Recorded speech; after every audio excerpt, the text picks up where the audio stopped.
Welcome back, everyone, and thank you if you're joining us new to our virtual symposium today for the Center for Justice, Research, and Innovation.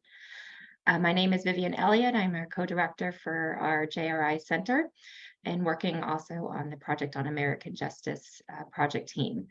Before we begin today, I'd like to go over some few reminders and tips. Please keep your phones and computer audio on mute to avoid any background noise. The session is being recorded for those of you who may want to view it later on, and that will be on our website.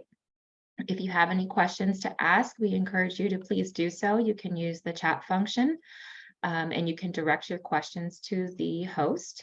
You can send that at any time during the session, but we will take questions and answer them at the end.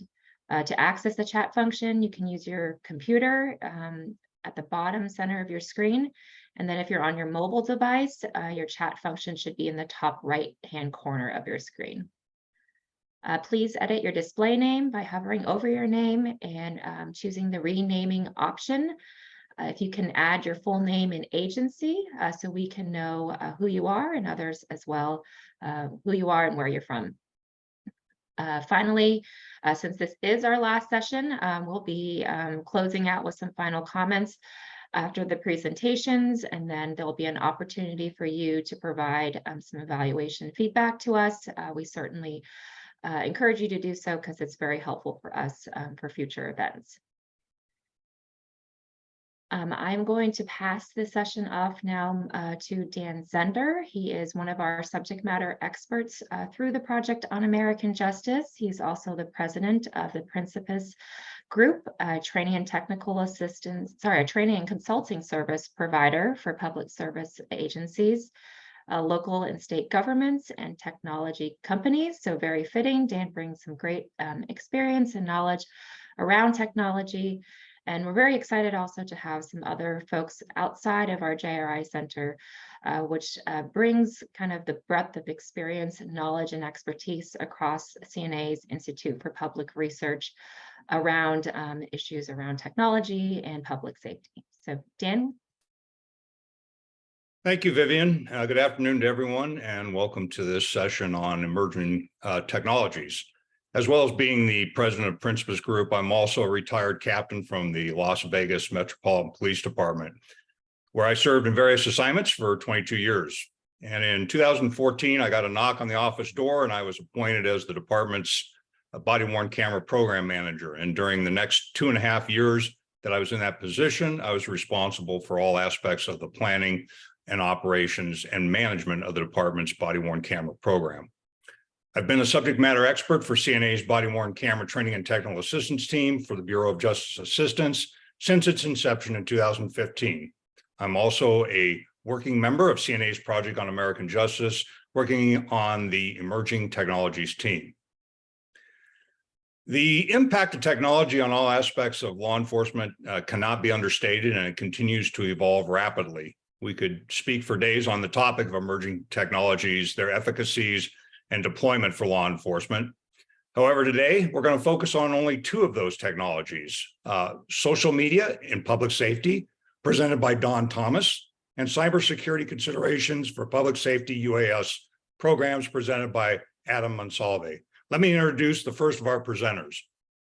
Don Thomas is a co-director of the Center for Emergency Management and Operations and director for the Center of Critical Incident Analysis. She's an expert in large-scale incident planning and response. She has worked extensively to help federal, regional, state, and local agencies prepare for and respond to a large array of emergency preparedness issues. Don has written, executed, and evaluated more than 60 exercises, experiments, and war games in the emergency management and operations field. She also plays an active role in the analysis of real-world operations, including evaluations of local, state, and federal response to the COVID-19 pandemic, large-scale political events, and FEMA responses to natural disasters. Don received a Master of Arts from the Hebrew University of Jerusalem and a Bachelor of Science in Political Science from Carnegie Mellon University. And in Israel, she spent 3 years researching terror campaigns and their comparison with individual acts of terror. Please welcome the first of our speakers, Don Thomas. Hi, everybody. Thank you, Dan, for that lovely introduction. What I heard is I have days to talk about emerging technology. Was that right, Dan?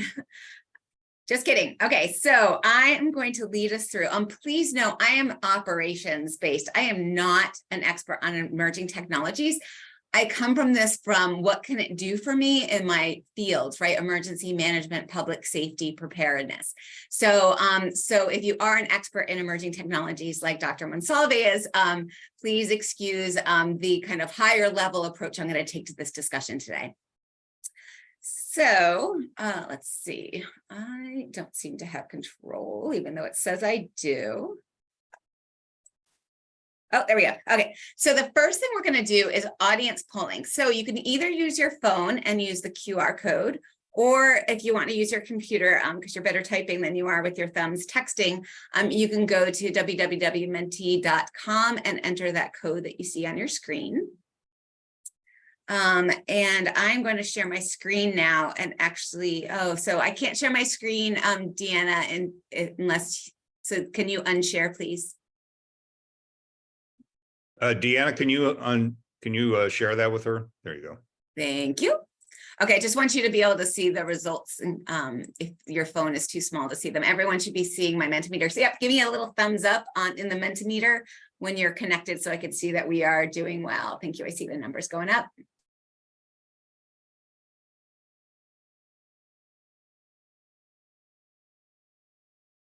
This is a super fun tool. If you haven't used it before, I encourage you to jump on and try it out and become addicted to it like I am.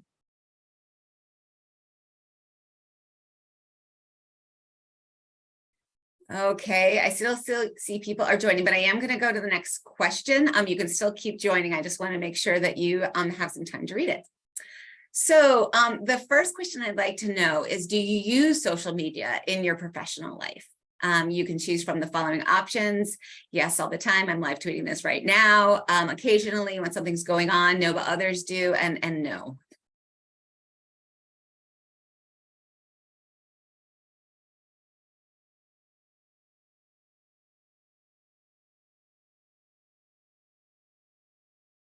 All right, we have some mostly occasional when there's something going on. Okay, a couple more people joining on.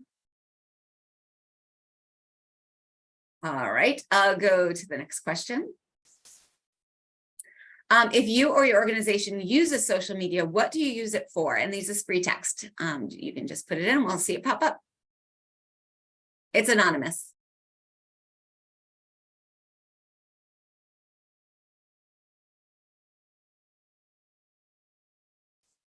Promoting events, networking, event marketing, job opportunities, information, public information, promotion, congratulating colleagues, that's nice. To find speakers, emergency situations, sharing experiences, distribution. All right, thank you, great answers. I'll give everyone another minute, we're still moving around. Friends, recruiting, networking, promotions, that's great. Okay. I'm going to go to the next one. This will stay open if anyone wants to add their answers later, and I can get the results distributed to everybody afterwards as well. This is great. Okay, next one.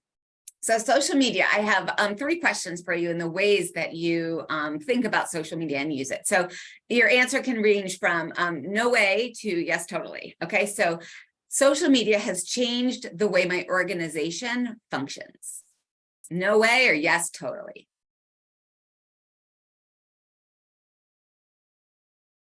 All right, great, thank you. Provides a good tool for public safety practitioners. And then the last one, like we do have to examine a little bit of the dark side, right? So interferes with public safety operations.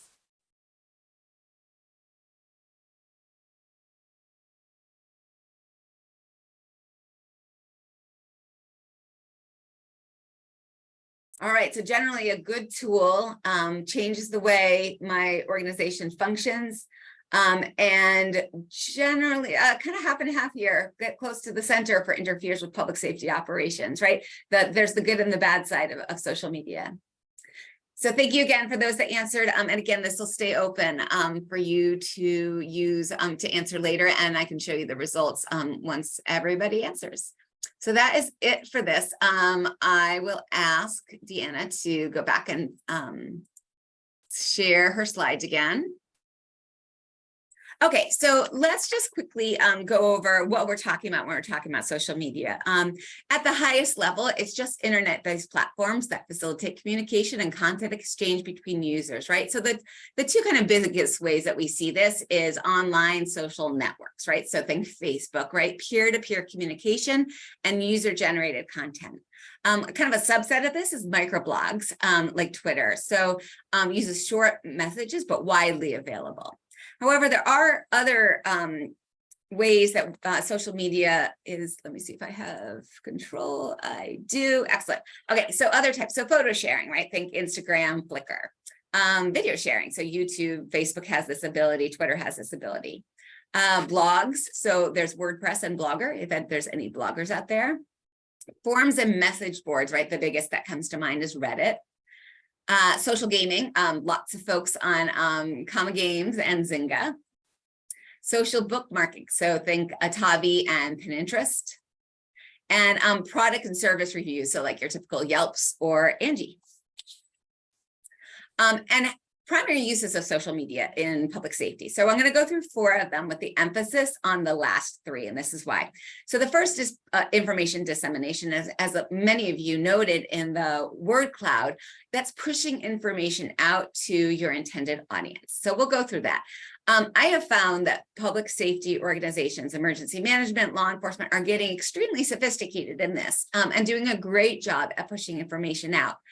However, I also want to talk about these 3 others that are more of a back and forth, engaging the public in conversation and crowdsourcing, use in investigations, and use in intelligence gathering. So first, let's just hit the kind of low-hanging fruit, right? So alerts and warnings, right? Don't go to this area because there's a crime in progress, or the streets are closed because of X, Y, and Z is happening, right? You're just pushing out information.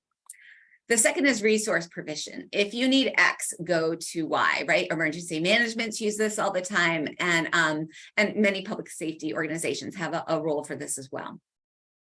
Emotion and opinion messages. So things like congratulating that I saw in the word cloud, that's great. Or sending condolences when something happens community-wide. That's a really good use of the information dissemination aspects of social media. Administrative news, our offices will be open, our offices will be closed, anything along those lines, just putting out information in a way that more people are likely to see it sooner. And then finally, preparedness education, right? So an upcoming storm, or in the case of a event, if there's an event downtown, a demonstration, kind of, telling people what to do if they get caught in traffic, or things like that. So just pushing out information before something happens. So engaging the public has another layer, right? So there's information gathering, right? So this is when you have a back and forth, like asking for leads in a case, or asking for help identifying a person, right? You push out a message, which you're hoping is the crowd engages with you to push information back, which then you can collect and use. Looking for missing persons, right? So think Amber Alert, Silver Alert, and then the notices that come in back from that, whether that is also on social media, which is really the way it goes now, right? Or you could be old-fashioned and use the phone still. Crowdsourcing, right? This is another way to engage the public that gets used a great deal, actually, in emergency management. So think about things like Gas Buddy, right? Gas Buddy came out of Superstorm Sandy, when people could not find gas stations that were either open, had electricity, and they could use their credit cards, or had gas.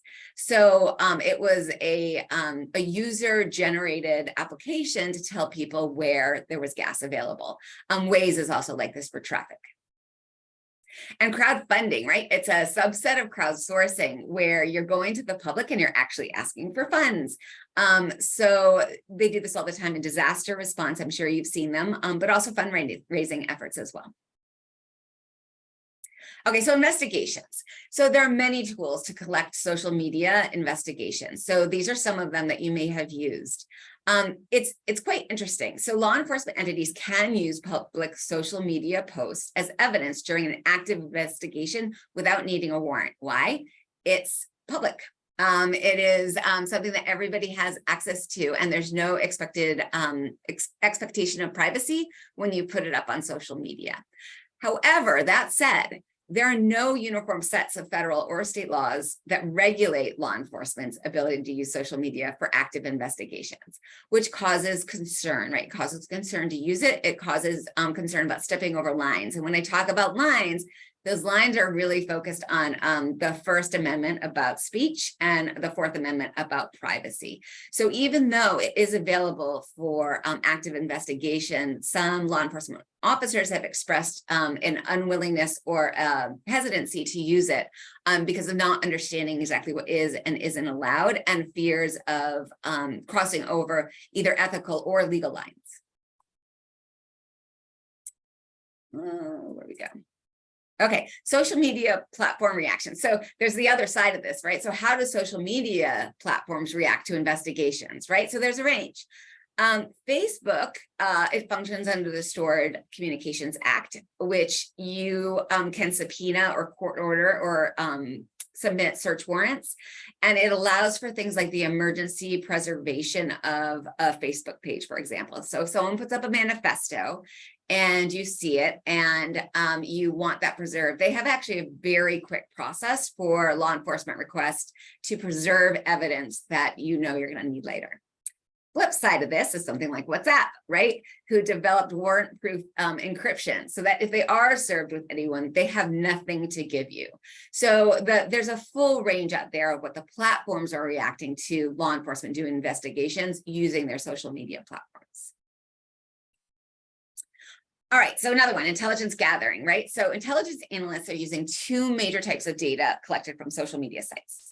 The first, as you can imagine, is right, just the content, right? So what people are saying, images, videos, text, those kinds of things that you can see when somebody posts something.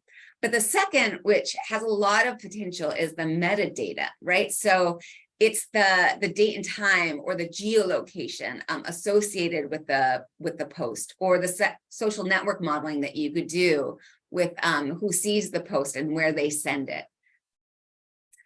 Questions remain on the reliability of this as an intelligence gathering tool. And I'll give you two examples. The first is the George Floyd protests. So FBI has an agreement with Facebook to be able to highlight things that are a homeland security threat. However, in the George Floyd protests, the ones that were generally remained nonviolent, there were posts about the possibilities of it getting violent or the possibilities of people bringing weapons, right? Those often did not pan out. On the flip side, we look at January 6th at the US Capitol. The Fusion Center that's in Washington, D.C., it's now the DC Fusion Center, used to be NTIC, had great intel gathered about how many people would be there and the kinds of things that they would be bringing. And it did prove to be extremely accurate once the day actually happened. All right, so integrating social media into law enforcement. So what's next? I want to talk about kind of three different ways that this could kind of move forward, given what we have now, but also what we know is coming. So let's talk about using citizen sensors, which is not easy to say in case you're wondering. So regular citizens have transformed from being receivers of knowledge to becoming members of a bi-directional network where data are constantly generated and acting upon, okay? More data, quicker to get aggregated and actionable, right? That's the key. So what does that mean? Okay, so it's a form of crowdsourcing, right? So you are pulling in data from people and you are able to do kind of that rapid validation through aggregation, right? If one person tells you a building is on fire, you wonder, right? Is it on fire?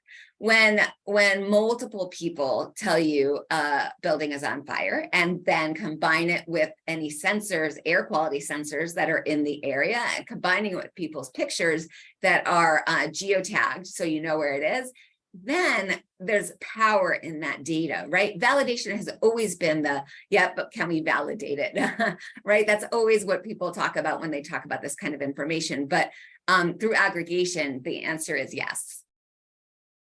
I'm sorry, it keeps going off. Here we go. Let's do this. Okay, so you can fill in data gaps when traditional sources are destroyed or limited, and I'll give you a great example of that when I tell you my case study. Another thing that you can do is sending geographic information, and that allows people to play an active role. This is great for disaster response, right? They send in their pictures, they send up any measurements that they're taking at their own homes, and you're building a picture of what the disaster looks like quickly, so you know where to send resources when resources are limited. And although crowdsourcing is not new, right? Nothing about what I've said so far is new. It's the potential, right? It's the Internet of Things, AI, and streamlined analytics that will boost this potential in the very near future. There's ongoing debates about how to ensure equity, right? So equity means that somewhere that lots of people are, and lots of people are savvy, and lots of people have devices that are of high quality, are sending information. And in places where there's fewer people sending good quality data, get less attention. So it's always on everybody's mind when you talk about citizen censors to continue to think about equity and how to ensure it happens. Okay, analyzing social media metadata. So if you use Facebook or Spotify, someone's using your metadata, right? What is it? It's the browser or the operating system that you're using. It's your URL or your headers or your date and time of request. It's your account number. It's your account description. It's the location that your account notes. And then it's also the author of the message type, any links that you put in there, location, privacy settings, your friends. All of this is the data behind the post or behind the music that can be collected and used. And again, it's not new, it's just we have opportunities to use it better. So you can use machine learning to cluster incident metadata to identify hotspots. And again, I'm going to give you a good example of this during my case study. You can use video and microblogging metadata to identify data sets and use that to combat misdis and malinformation, right? So it's that quick clustering of the rumor mill in a very technical way. There's an opportunity to standardize metadata, right? So across platforms, across applications, across websites, so that it can be more easily used, shared, and operationalized easier. And then there's opportunities to use photos and metadata together to get better incident photo algorithms, better facial recognition, better, like just improving that connection between data and images.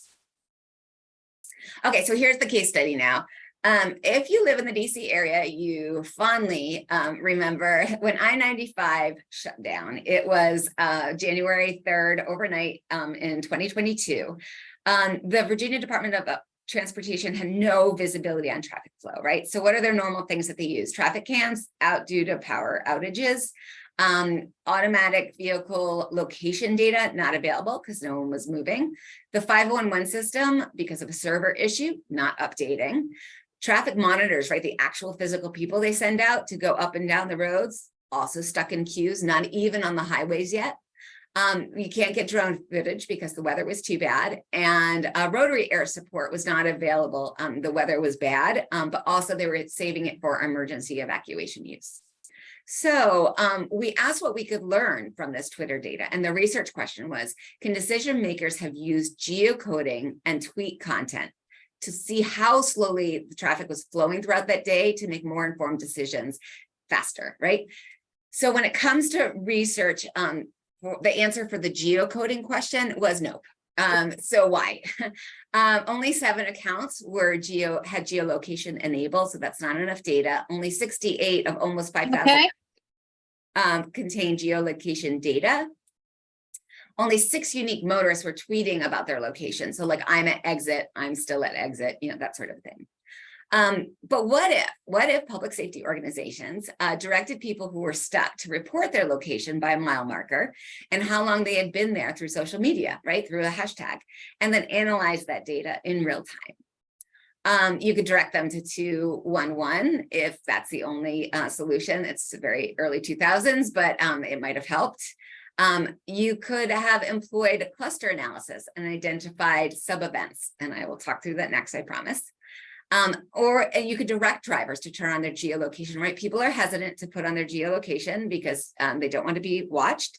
But during an incident, you can ask them to turn it on in order to be able to see data real time. So this is the kind of thing you could have done. If you had multiple users that were geocoded, you start to see these dots moving. You could follow individual tweeters down I-95 and calculate their rates. You could see where they're getting stuck, and then you could aggregate data from individual users and get a much faster, much more accurate picture of what the traffic looked like. So what else could we have learned from Twitter? We can learn about language, right? There were almost 5,000 tweets, and we heard a lot about kind of the hashtags that they were using, right? So your public information officers would have loved to have this kind of information to address that rumor mill, see what was popping up, know that there was a senator out there tweeting quite often, those kinds of things. It's really helpful for understanding, like running out of fuel, you can address that issue. Another thing you can learn is sentiment. Surprising nobody. It was fairly neutral as the evening went on. Around midnight is when VDOT, it came to a complete stop. And then at 4 a.m. VDOT closes I-95, although they will insist I-95 closed itself. And then you could see how sentiment changed rapidly, right? It went to very, very negative. And although sentiment analysis is not kind of valid unto itself, and I say this because it doesn't know sarcasm, and it doesn't do images, right? So it has limited use, but when you match it up to what you know is going on, like there's a complete blockage, like you know that it's closed, and when it opens, then it is super interesting to look at. You could also get to these topics, and this is what I was saying, that you can identify subtopics within a topic. Right. So in our case, it was about traffic, right? So general traffic reports were one thing. And on topic 2, it was incident tweets. So like a truck came over, right? This is very limited data. But when you think about this for a very large protest or demonstration, the ability to use the tweets to identify kind of sub themes that are happening or hotspots would be extremely useful when you have limited resources and need to know where to direct them. All right, so that is the end of mine. And we are doing comments, questions, discussion at the end. Correct, Dan? Yes, that's correct. I am going to stop sharing. Okay, I gave up remote control. Deanna, it's all yours. Thank you, Don. We've already got a couple questions coming in, so we got some work for you at the end of the presentation. Excellent. Now, let me introduce our second speaker, Adam Monsalve. Adam is a cybersecurity expert specializing in the intersection of uncrewed technologies and cybersecurity for multiple federal government agencies. At CNA, he has supported the Federal Aviation Administration's next-gen organization with its enterprise-level cybersecurity and with implementation to cybersecurity and uncrewed aircraft systems traffic management, which aims to integrate that UAS into the national airspace system. He has coordinated UAS traffic management cybersecurity implementation at the international level to ensure interoperability between the FAA and international UTM efforts. Adam led an award-winning CNA team with an industry partner, RIIS, in the National Institute of Standards and Technology First Responder UAS Challenge, with a prototype cybersecurity device to protect public safety UAS operations. Prior to joining CNA, Adam was a postdoctoral researcher at the University of Florida. He holds a doctorate in materials science and engineering from the university. He also holds a bachelor's degree in biology and a bachelor's degree in chemistry from Virginia Polytechnic Institute and State University. Please welcome Adam. Thank you, Dan. I appreciate that glowing introduction. So excited to wrap up the day for everybody today. Hopefully an exciting topic for us all when we talk about drones. So I was going to start with, I think a lot of the public safety interfacing with drones comes in the form of someone seeing a drone over their house and calling the police and complaining about it, and then trying to go find the operator, which is very hard to do. There's actually something called remote ID that's coming out to make that easier. If you have any questions, feel free to reach out to me after the talk. But this talk is focused actually on UAS as a tool and how UAS are currently being used more and more by the public safety community to help enhance their ability to achieve their missions. So next slide, please. So drone integration, as Dan introduced, is what I focus on typically. And the integration of drones, while it offers great benefits to our country, it also poses potential threats. And this talk specifically focuses on the cyber threat. I think people are probably pretty familiar with things happening over in the war in Ukraine. And so that I think this is becoming more and more prevalent topic as that continues to go. So I think the goal today is to sort of highlight the cyber element of drones kind of in two areas. One being sort of the local implications and one being the national implications. And I'll get into a little more of what that means as we get a little further along. But to not sort of alienate anyone in the audience, I was going to start. I have a poll. I don't know, Dan, if you have the ability to initiate that poll. It'll be on Deanna's end. There you go. Okay. So yeah, the first poll was a simple, what is your level of experience or understanding with the use of UAS in public safety? So if you don't mind just answering that real quickly, we can get a sense of the experience that we all have.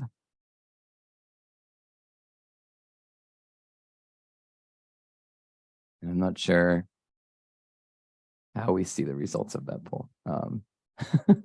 There we go. Excellent. Okay, so it looks like it's a range. We have some minimal experience, some no experience, some very experienced. Great. Okay, so I will continue on my path that I was planning. I've got a sort of baseline introduction on the next slide. So we can go to the next slide and I'll kind of give an overview of introduction to UAS as a concept. So for those that are unfamiliar, UAS, unmanned or uncrewed aircraft systems, as they're now more recently being called, are basically flying robots, right? And they largely get their value from the sensors that they carry. There's a couple different mechanisms by which drones can fly. So the most common one that people are probably more familiar with from seeing videos or something like that is the quadcopter. So these are the drones that you kind of see vertically take off and land. They can hover in place. And that ability to hover in place offers a lot of value in the public safety arena, as you might imagine.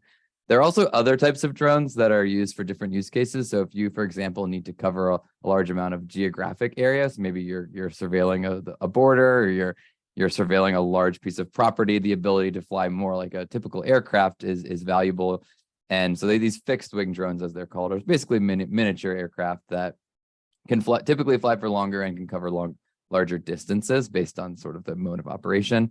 And then more recently, we've seen actually sort of hybrid approaches where you have drones that both can hover in place like a quadcopter and also operate like a fixed wing aircraft. So you kind of get the best of both worlds there. So it's kind of like the sort of the operating boundary conditions on how these things operate. So critically to the UAS sector is recently the price point has come significantly down as technology has advanced. This has become a little more commonplace. The ability for a local agency to obtain a small UAS has become increasingly affordable. And when you compare the types of capabilities you get from a UAS from what law enforcement or public safety would have to use otherwise, the price point is very, very much more affordable. If you compare to like a typical helicopter, it's orders of magnitude cheaper to use a drone. So yeah, we have lots of use cases have begun to spring up across the public safety domain, whether it's law enforcement, fire, emergency management, disaster response. You kind of see as people start getting their hands on these tools, they are continuing to think of new and exciting ways that these things can be used to enhance their capabilities as a public safety community. So if we can go to the next slide, I have a couple just typical examples. I think this is not intended to be an all-encompassing, but just to give some sense of the types of ways that these tools are used. So one of the more common and more useful capabilities of a UAS is the ability to carry an infrared sensor or some sort of night vision capability.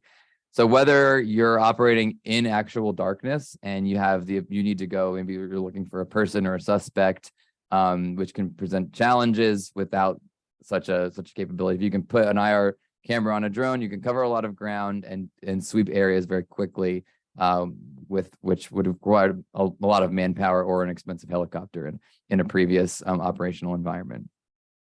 Another capability that is commonly used and being seen more common is the use of drones for crowd control. So whether you're using a camera to monitor, maybe crowds are supposed to be staying within a certain area, maybe you're at a concert or something and you don't want the crowd to go in certain locations, or you can also potentially use a payload like a microphone or something like that to actually provide information to a group. So maybe you're trying to direct people as they're leaving an event to take a certain way, or maybe there's a traffic incident and you're trying to provide information. There's different use cases that you can use different payloads to actually communicate with the general public, things that are of importance. Another sort of camera-based functionality is this very high zoom on a lot of these drones. So I once saw a presentation from a local public safety, and they were monitoring for drug traffic activity, and they just sort of put their drone up right above their local jurisdiction, and because of the incredible cameras, they could just sort of survey a wide array of their surroundings and just monitor people. And because the drones can fly pretty high, they're pretty small, they're pretty quiet, they could just really monitor for things that they need to monitor in a very effective way. The last one I have here requires something known as LiDAR, but oftentimes the ability to map a geography can be useful. If you think about the use case here is sort of an underwater use case where you maybe have a traffic accident or something like that, and you want to get a sense of what's happening underwater. You can use a sensor like a LiDAR and quickly scan that with the drone. You could potentially move into the maritime realm and scan it with a maritime UAS as well, and to get a really detailed picture of an accident or an incident, something like that. So there's a lot more use cases. These are some of the ones that I wanted to highlight here. And then I was going to use my second poll as I sort of just brought up a couple of these, and just curious which use case might be most of interest to the folks in the call, just to get a sense of the types of people we have here and what sort of draws their attention most effectively.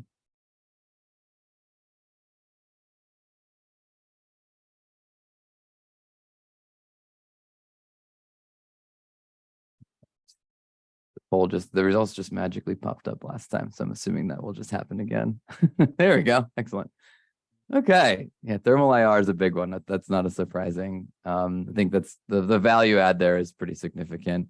Whether you're operating in an indoor, outdoor, whether you're searching for someone, there's just like lots of use cases around that. So I appreciate your participation there. Okay, so we can move forward to the next slide, please. So I tried to think about at a high level, sort of the benefits of UAS from like a national security perspective. And I kind of bucketed this into three groupings, just thinking about the types of uses. So the first I would say is like a targeted use case. So let's say I need to protect the perimeter of some piece of critical infrastructure, or I have something that I need to surveil, or I'm monitoring something. I need to do some targeted activity. A UAS can be very useful for that, providing surveillance, like I said, all those different things. But the second is sort of just as a general force multiplier, and that you can add this tool to an agency and they can use it for a lot of different things. Maybe they respond to active shooters and they need the ability to have some additional overwatch and situational awareness for those types of events, or some other types of larger scale activities where that overwatch and that situational awareness is like almost, it's hard to quantify how valuable that actually is. And the last is incident response, I thought was worth a call out.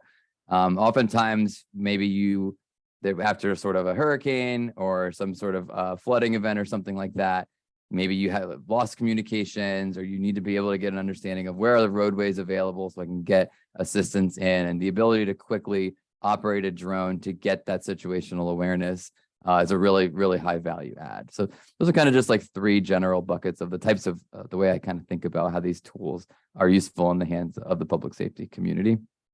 And Okay, so we can move to the next slide and start talking about cybersecurity. That's what I wanted to focus on. And that's where we're going to go now. So I mentioned earlier, the way that I'm sort of breaking this down for this talk is local cybersecurity and national cybersecurity. And so for a local jurisdiction, the difference here, I mean to be local being, okay, I'm flying a drone and it is possible by either fairly sophisticated means or fairly unsophisticated means for a malicious actor to compromise my operation through some cyber attack. And this can come in a number of ways, whether it's the command and control channel or other mechanisms that you might use to compromise my operation. And I'll go through some of those details in a second. The other, which I think is worth pointing out and is a bigger conversation in the drone community and is honestly a bigger conversation across the technology sector sort of more broadly, is the national implications of the fact that there are many of these drones that are being used in both in the public safety community and also in the commercial sector are coming from adversaries of the US, largely coming from China. And there are concerns that we have these flying UAS across the country being used for a lot of public safety needs, for supporting critical infrastructure security. And they're basically a tool to map out all of our critical infrastructure and what are the potential risks that poses. And so there's a couple sort of recent developments here that I think are worth calling out that I'll talk through in a minute. But just breaking that down into that sort of local versus national implications, and I'll talk through each of those in the following slides. And we can go to the next slide, please. Okay, so we'll start with the local implications. So the UAS is, I guess I'll take a step back. So there's sort of two terms. There's a UAS and there's a UAV. The UAV is the vehicle itself. So you just think about the aircraft itself, all the things that are on top of it. That's the vehicle, a vehicle with some propellers and get it up in the sky. That's the UAV. The UAS is a bigger picture of all the different systems that are at play that help that UAV operate. So whether you're talking about the ground controller or the different types of sensors on that, those holistically make up the UAS. And if you think about all of the systems that are at play for a UAS operation, and if you think about that as I do from the cybersecurity perspective, it's quite a wide attack surface for someone to compromise your operation. So I kind of highlight a few of them here. There are even more that you could think of, but the basic ones that I think about. So the way that a typical UAS operates uses GPS as its navigation. So it is really dependent on a GPS signal to make sure that you're able to navigate from point A to point B. For this reason, operating a UAS like in a building or inside can present a pretty significant challenge. And I'm happy to talk offline if you have any questions on that. We've done a lot of work on that topic. In addition, so you have the ground controller. So there's the joystick, if you will, that the person on the ground is holding and flying this aircraft. And that has a communications channel, usually some sort of high frequency radio that's connected to the UA and navigating it and controlling it. In addition, you might have the sensors have maybe they're connected to the cloud or something. There are other connections that are possible. Maybe you have a service supplier that's providing weather data, or you have some sort of mapping supplier that's providing maps. And there are all these mechanisms that you could use to compromise a UAS operation. And so there's different approaches that you can also take to compromising this operation. So maybe you just want to disrupt an operation. You know that the local jurisdiction near you uses UAS to track down suspects, for example, and you're just going to jam any UAS from being in use. And you could easily for a GPS signal, which is coming from space and is a very weak signal. It's very easy to overpower a GPS and basically send faulty GPS data to a drone so that it gets basically lost while it's in the air. Maybe you're a little more sophisticated, and you actually are going to try and overtake the control. And you understand that there are certain controllers that are more common in the public safety space, and you can target that controller. And all of a sudden the drone operator is flying along, and you then take over the controller and send the drone away from what your nefarious activities are or whatever it may be. And so there's a lot of different vectors. I think it's important to note that each of these is not created equally from a difficulty perspective, and that some things require a level of sophistication to really compromise, and other things actually can be compromised quite easily. So there's sort of a spread of different types of vectors and different types of attacks that should be just, the public safety community should be aware that these are real. And I'll walk through in a second. We did a recent, the NIST challenge that it was in my glowing introduction, that we highlighted some of these things and sort of how it can be quite easy to compromise a UAS operation. So next slide, please. So just a couple of considerations for a UAS program to make sure. So I know I presented the UAS as something that's easy to compromise, right? And I think if you take the right considerations, it can make that compromise very difficult. So there's some simple ones. So make sure you're using cyber hygiene when you buy a UAS. So if you go to Best Buy and purchase a drone and put it in the sky, it doesn't really tell you there are settings on that drone that need to be updated. There's a password that's probably password or admin or something that you need to update for something that's not so poor cybersecurity practice. There are also settings like encryption, right? You can, I think a lot of times drones, or maybe not a lot of times, but sometimes drones are sold and the encryption is not automatically turned on. You have to actually go in and turn that on.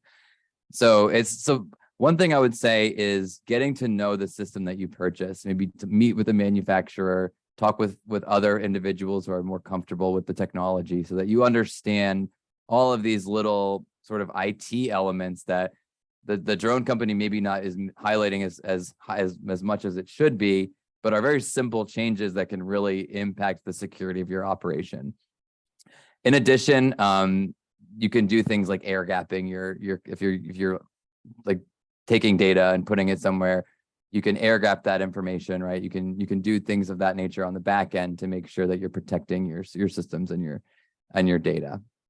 And then I think depending on what you're using your drone for, there's a lot of data sensitivity elements, and that could be a whole conversation of its own. I know Dawn mentioned privacy in her talk, and there's a whole world of privacy considerations for the drone community. And one of the things that oftentimes really disrupts a public safety UAS program is this sort of appearance of using drones to spy on people. And one of the strongest recommendations for when you're standing up a UAS program is to just be transparent, be specific about what you are and what you are not using UAS for, and communicate with the public often to make that clear. And part of that would be here is the types of data we're going to use. Here's how we're going to store it. Here's how we're going to protect it, so that that's clear and transparent to those that you're supporting in your community. I think we can go to the next slide, please. Okay, so how does this work in practice? So the National Institute of Standards and Technologies, or NIST, they put out a challenge a couple of years ago. And they wanted to show the public safety community the potential for disruption of their navigation and control of their UAS. And we entered the challenge, and our approach was that we didn't need like the sort of advanced attacker that maybe creates some sophisticated piece of technology and requires lots of money and a high level of sophistication is not really the target here. And it's more the low-hanging fruit that we wanted to focus on. And that, so going back to sort of like what I was saying before, there are all of these little configurational changes that are important when you purchase a drone, like changing your network ID or changing your password or enabling encryption, and like all these little, and like there's a number of settings, and they apply for, maybe you have to do that for there's certain radios on the drone or for the ground controller itself. We worked with a ground controller that had I think the default password and username, I believe, was admin. And then if you had someone with just a small amount of cybersecurity background, you could break in and get root access to that thing. And you basically could have complete control over that controller with almost no level of sophistication. And so little things like that. So if like the use case there, if there's a malicious attacker and they were anywhere near you, they could just compromise your operation at the drop of a hat. And so that's kind of what we showed in our demonstration, is we basically built a little widget that could go in and look at commonly known UAS components and check for all those sort of default configurations that need to be changed before operating. And so for public safety purposes, the widget would be, okay, here's your fleet, take our widget, and you could quickly secure your fleet. But for the demonstration, we wanted to show the fact that you could actually disrupt the public safety mission based on this cyber attack. And that if you were, for example, using a drone to follow a suspect, and maybe the drone was the only thing with eyes on the suspect until law enforcement got on the scene, and an attacker was able to compromise that drone, you lose the suspect, and that mission has failed. And all of that just resulted from a very simple set of configurations that we were able to compromise, and just very simple cyber hygiene and understanding of the potential risks associated with a cyber attack. That's kind of all that was necessary. And kind of like the sort of our mantra for the project was that just because you're flying a UAS doesn't mean you're an IT expert. And we wanted to make that sort of like lower the barrier of entry so that we can make people understand that it's not really, you don't need to be an IT expert. You just need to understand the places of IT that are relevant for your operations. Okay, so I think that's the end of my local implications. We go to the next slide. I'll start talking a little bit about national implications. Next slide, please.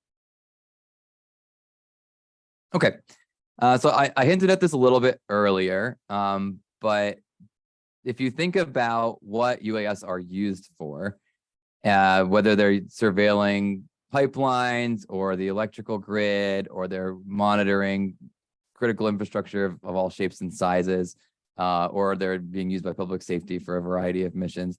If you think that those are all great use cases and they're doing the public good. However, if you sort of flip that on its head and you think about that is a really valuable source of information for our adversaries.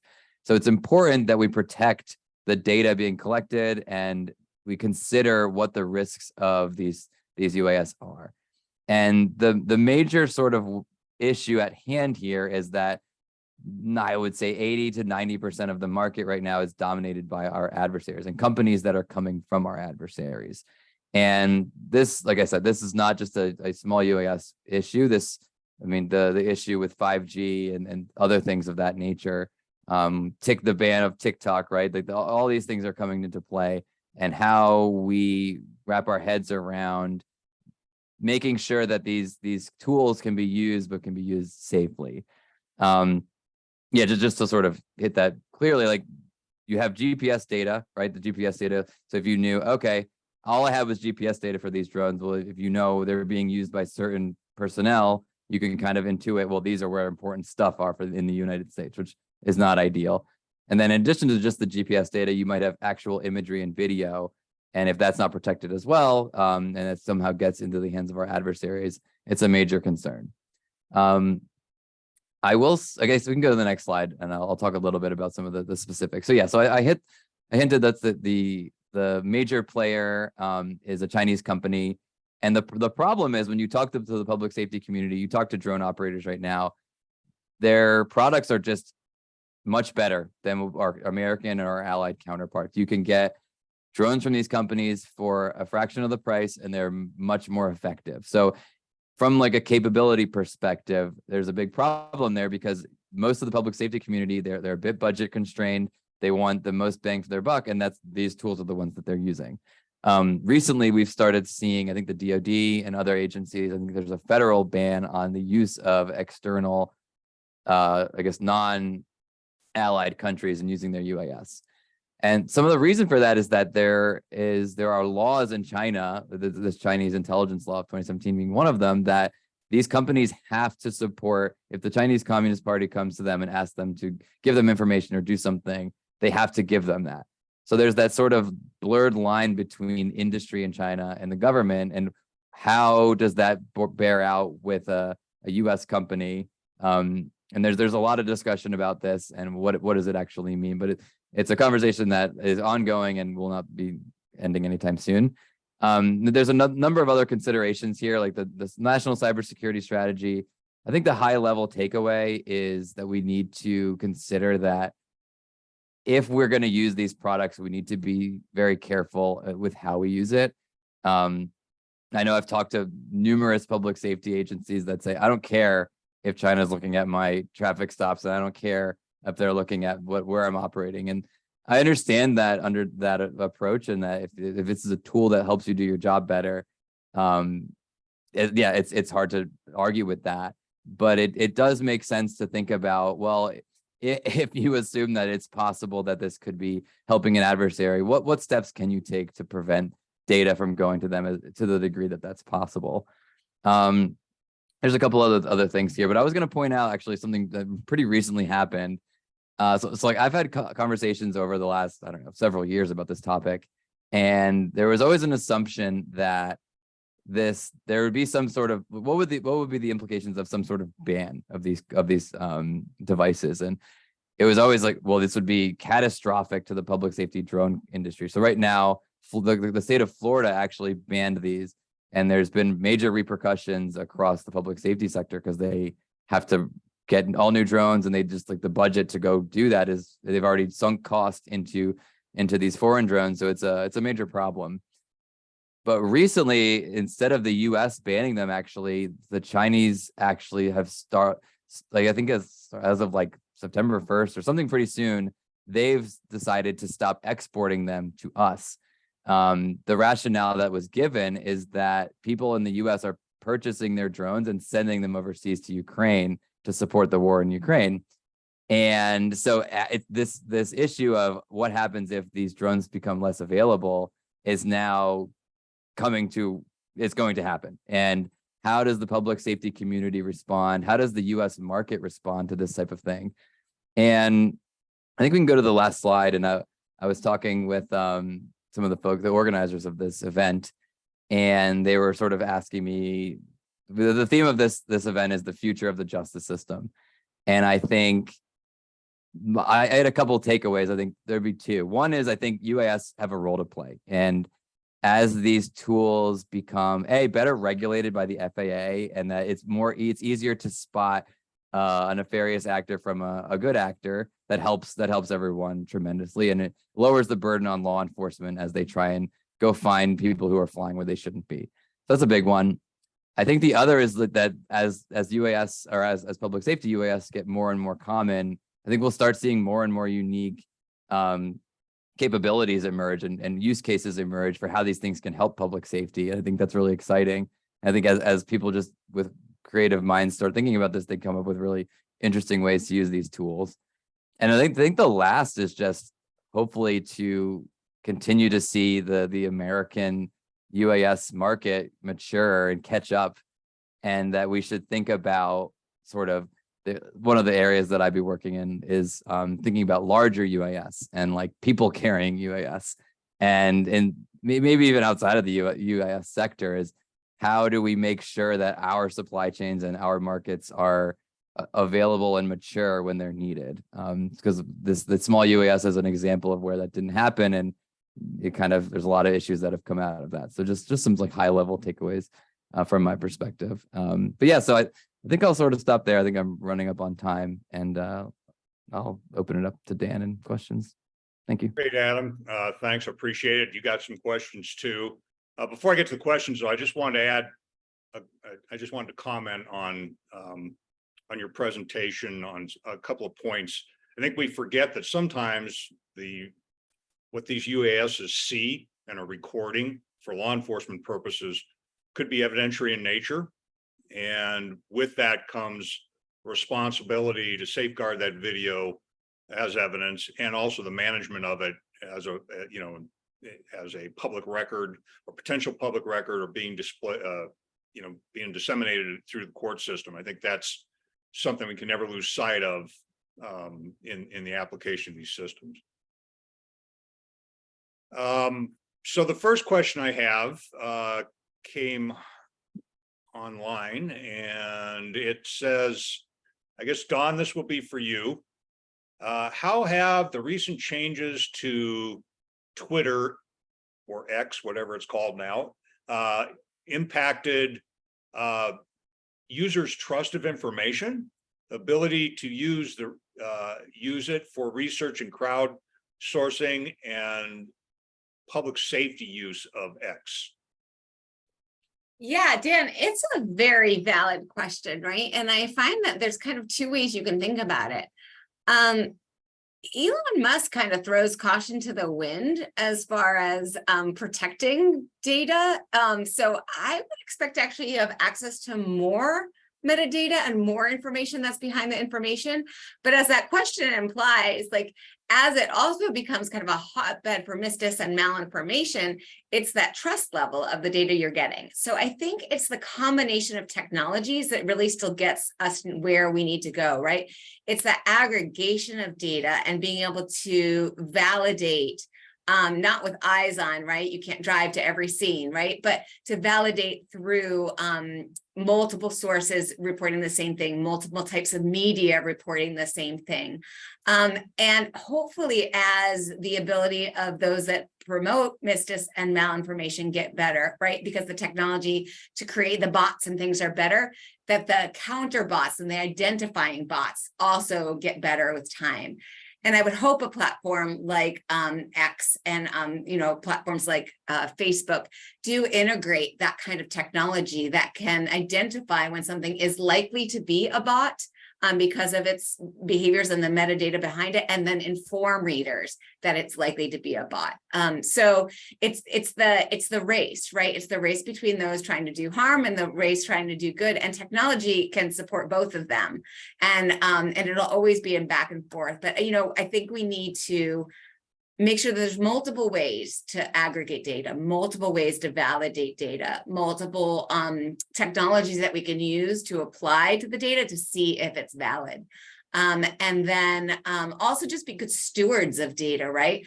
Instead of passing on a link, do some verification of your own, check for Snopes, check for the username, see if it shows up in other places that look suspect, right? Let's not us also add to that contribution of, I heard a wild one yesterday about a rumor that got started in relation to the hurricane.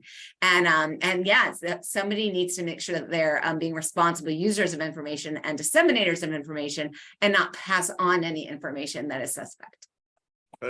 That kind of dovetails with another question I have here. How does an agency know that the information they're gleaning from social media for intelligence purposes during a dynamic situation is legitimate? In simpler terms, is it not fake news or we're being spoofed? Yeah, so Dan, so the emergency management community has been asking this question for a very, very long time, right? And so they always thought of it as like, I hear somebody's on the roof and needs to be rescued. Am I going to go send something, right? Just because somebody says that? And then what if it's not real, right? Fake 911 calls. That's like the oldest technology in the world, right? And people do it all the time. So it's extremely valid. And I think it's really about, again, it's about aggregation of data and validation of data through the aggregation and of multiple sources. And that's not something that any human could do. We're relying on machine learning. We're relying on, simpler forms of AI to do that for us so that we can implement that in a way that does make it operational, because you can do that as it's collecting the data. It is verifying, it is comparing, it is pulling other sources. It is looking at the metadata behind the data to see how valid it is, or if it's some, account that is known to be, using bots.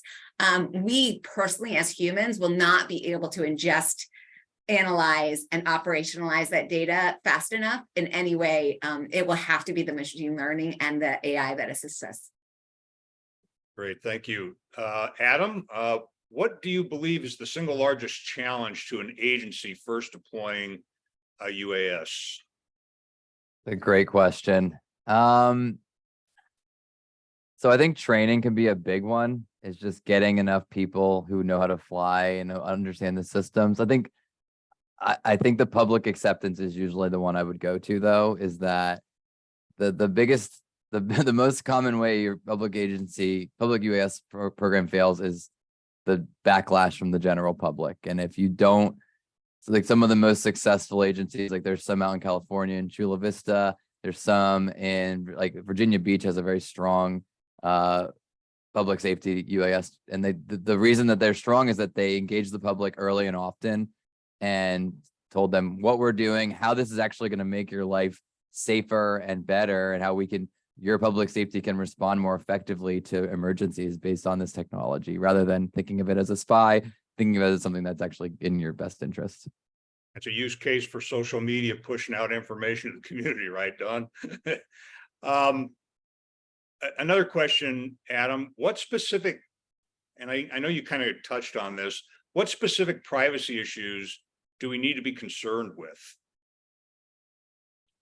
Yeah, it's a good point. So, I mean, if you think about public safety use, so oftentimes the way that they write their like restrictions and their policies is that let's say they're chasing down a suspect or they're monitoring a crime scene or something, and you could imagine that when you have video, you can't just take video exclusively of the crime or the public safety event, but you get additional information. And typically how it works is that you can use that video for the specific purpose of your sort of procedures and policies, but that is very restrictive. I would say that I am not the expert on all of the nuance there, but I think making sure that those policies are written in such a way that it is clear what you can and cannot use it for that's probably one of the most important elements of that issue. I'm not sure if Dawn has something to add. Yeah, there. Adam, I can add to that a little just from emergency management side. So the two things I think that to be hyper aware of when it comes to privacy issues are children and any medical issues. And unfortunately, both of those things can be around your crime scene or your criminals, right? So capturing anybody receiving medical attention is extremely sticky and is associated with all sorts of privacy laws.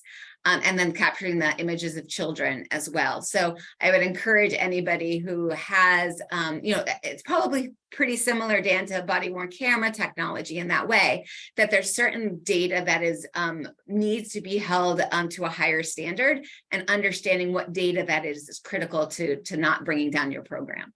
Yeah, I was going to say at the very end here that yes, that it's very much similar to, in-car video systems, body camera, video management, all those things. You can record it. It's the redaction and release and control of it that's important. I always have to pay attention to your state laws, but it's better to record and, record something that needs to be recorded and manage it afterwards, redact it if it has to be released. Or it meets state's exemptions, than to not record it and need it. And so that's really important. I got one last question, Dawn, for you. So this goes to the issue of smaller agencies. How does a smaller agency best approach the development of a social media intelligence gathering capability? What steps to take given limited resources? Yeah, that's a great question. So there are tools that gather social media for you, right? I showed a list of them, and there's others. So again, you can use technology to support your technology, right? So finding those tools that most align with your use case. So are you using it for investigations on specific people? Do you want to do kind of social and media, social networking analysis? The tools are stronger in different things. And so it's coming up with the list of what specifically you want it to do, and then finding those tools that will do it. That still requires a human to both kind of train the tool, work with the tool, and also interpret the results from the tool. But you can get a pretty long way in using tools that lie on top of your social media, rather than interns that have to go through posts one by one. So I would very clearly define and start small of what you want to be able to do, and then just start hitting Google, right? And there's tools that will specifically do what you want to do. Okay, great, thank you. So we're a little bit early. I don't have any more questions. I'll leave it open for a second here. If anybody from the CNA team have any questions or anything to add? Dan, I'll just say one quick thing. Quite a while ago, I got Vivian to help me write a white paper, because we wanted to write about UAS and starting up a program. And I said, isn't there a lot of similarities to body worn cameras? So we do have a white paper about when you start up a UAS program, what you can learn from the body worn camera program. So if anyone's interested, please just reach out and we can get that to you. Excellent, excellent. So I want to say thanks to the CNA team for putting this together, and for the attendees for your patience and attendance to this session as we get late in the day. for those of you on the East Coast, and midday for us back here in the West. So I'll turn it back over to Vivian. Thank you. Thank you, Dan. Thank you, Dawn and Adam. So very informative session, and I think wonderful to hear some of the expertise that you bring outside of specifically the justice system, but the application of what your knowledge is very helpful, I think, to all of us that are doing work within the public safety space. So thank you so much.